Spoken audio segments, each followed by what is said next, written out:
Lynette Zing sees physical silver and gold as the real currency as the fiat currency is losing its value very fast. She believes that governments are playing dirty game with the public and they are hiding truth from them. She says home buying slows down as the prices climb to records. So the buying is slowing but the prices keep going. April marked the third straight monthly decline, the longest downtrend stretch since last spring. And remember, we still have the mortgage moratoriums that will be lifted. At some point, maybe they can keep postponing it for a while, but there will be inventory that's coming back on. Everybody is going to have a place to live. Nobody is thinking that real estate is a good place to put their hard earned fiat money at this point or even into stocks. Share buybacks, dividends on the rise already this year.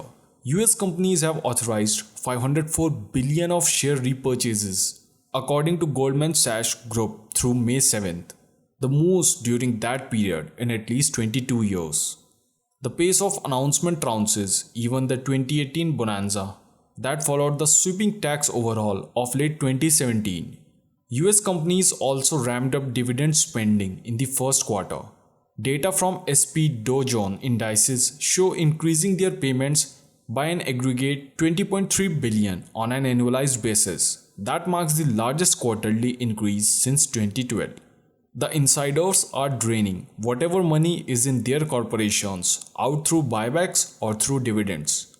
Lynette says that do you kind of remember what happened with Boeing and a number of other companies, but particularly Boeing, who did a lot of that kind of thing, and then when the coveted pandemic hit, they had to be bailed out over and over again. So the point is that with basically money for free and all the printed presses that we are getting reassured, they are not even going to think about tightening in any way. This is the opportunity to get the last bit of wealth out of the system while the native public is piling on.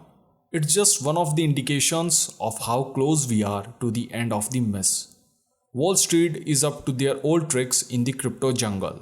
It's all about them making money. It's not about you making money.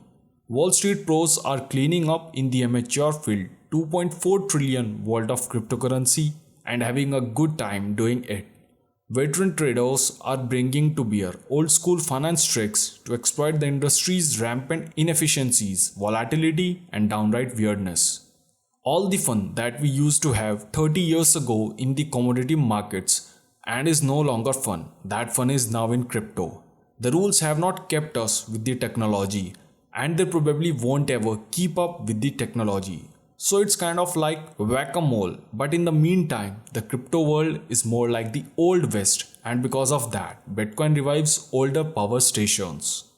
Lynette adds up that cryptocurrencies' lofty prices have investors sinking money into electricity generation, and frankly, that is one of the most, according to the MSCI. The most crowded traders is in the energy sector. So who is going to be left holding the bag? And remember too, this is all denominated in fiat money. The battle between the governments that want centralized money and the crypto markets. They are saying that they are decentralized. But if it's all part of Wall Street, then how that is any benefit to the normal Joe? The Treasury Department is now requiring transfer of 10,000 or more to be reported to the IRS, and they describe crypto as significant detection problem and part of Bison's proposal on tax invasion. China has been cracking down on the cryptocurrency area. Their latest crackdown on Bitcoin and other cryptocurrencies shakes the market.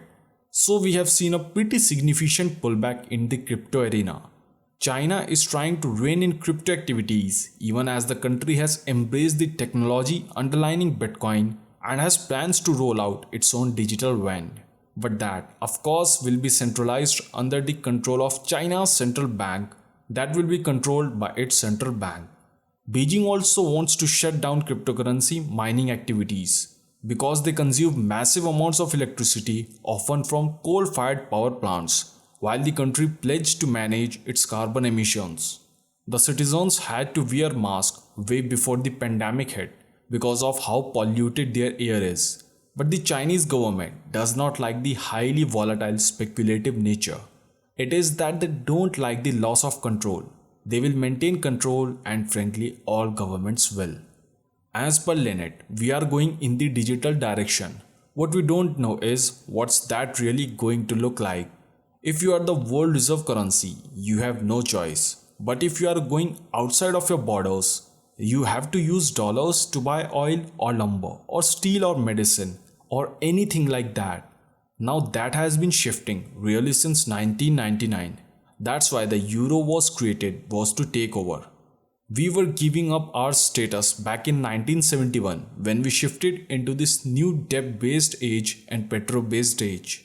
But no currency retains its status forever, and it's a huge advantage. We are basically the only currency that can create from thin air the money to repay its debt. How huge an advantage is that, and countries around the world are not happy about this. The biggest single peacetime threat to reserve currency status is economical and financial mismanagement, and with the Federal Reserve having abandoned its long-standing commitment to tightening policy in anticipation of inflation, the fear that inflation could undermine the currency is mounting. You no longer had gold anchoring the currency and forcing some level of fiscal responsibility. The inflation tax has a fantastic ability to simply consume capital. The US ran a deficit worth 15% of GDP in 2020. The Congressional Budget Office also expects a multi-trillion dollar deficit in 2021. This would be the first instance of consecutive double-digit deficit years since World War II.